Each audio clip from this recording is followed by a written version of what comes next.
Welcome back to the Contributor Corner. I'm Trina with Chef Alessandro. Alex.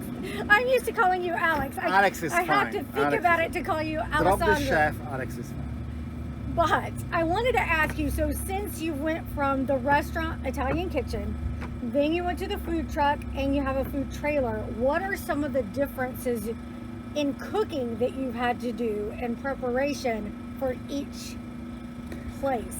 That is a good question. Okay, cooking at Italian kitchen is mostly for catering, and so it's a different. You're cooking for 1,000 people. You're using, I mean, not 1,000, but you have 100, 200, 150, whatever. And so it's a different.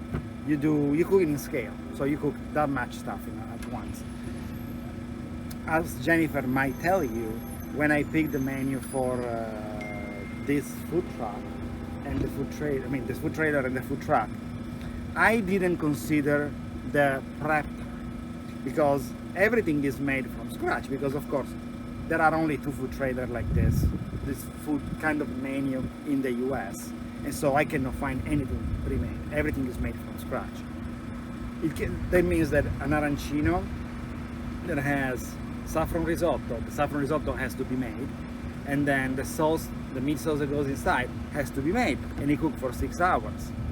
And then you need to wait for the rice to be cold enough to be molded in the mold that we got from Sicily, and then that stuff needs to be breaded and frozen so they become something hard. So you can imagine, just like the prep time becomes from nothing to, because nothing. A catering normally can be just for 150 people, can be done in a day. 2 days when there is something special. Prepping for this, you don't cook for 160 people, but it still takes more than 2 days. I mean, when we do the cipollina, that is just like puff pastry with onion and ham and cheese, we do 50 pounds of onion at a time. They need to be cleaned, sliced, sauteed, let them rest, make the puff pastry, and then put everything, slice the cheese, slice the ham, and put everything together. So this it's interesting, it's fun, because having a food truck or a food trailer puts you in contact with people directly, and everybody's happy to see you. Everybody's happy, everybody's interested, and it's something new, it's something different, and so that part of the business is fun. Yeah. I love to stay on the food truck.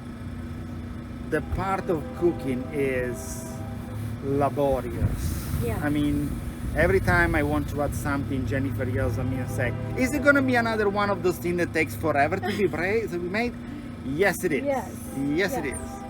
Because it's unique, though. It's not something that's frozen that you can get anywhere, though. It's unique and special. It's an experience for... Oh, yeah, I know. I mean, they totally get the experience.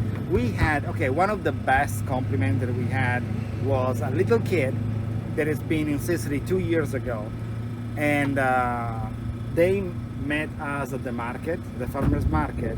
The guy had an arancino, and the face that he made, he said, "Oh, this tastes just like the one at the bar that we went to eat at lunch when we were there." And those are the compliments that I want. I mean, I'm trying to keep the thing as authentic as I possibly can.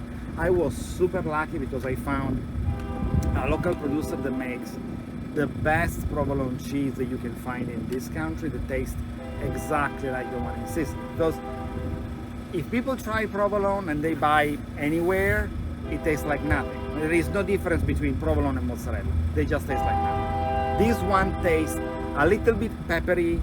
It has kind of a something that makes the dish different. And so, I mean, I'm happy. I'm really happy that I can make the thing like at home. Very good. Well, we're glad you're doing it. You can follow along for more of the Contributor Corner at runradio.net, and come out to the food trailer. We're at Cherry and Pickwick. You can hear the trains in the background. You won't miss it.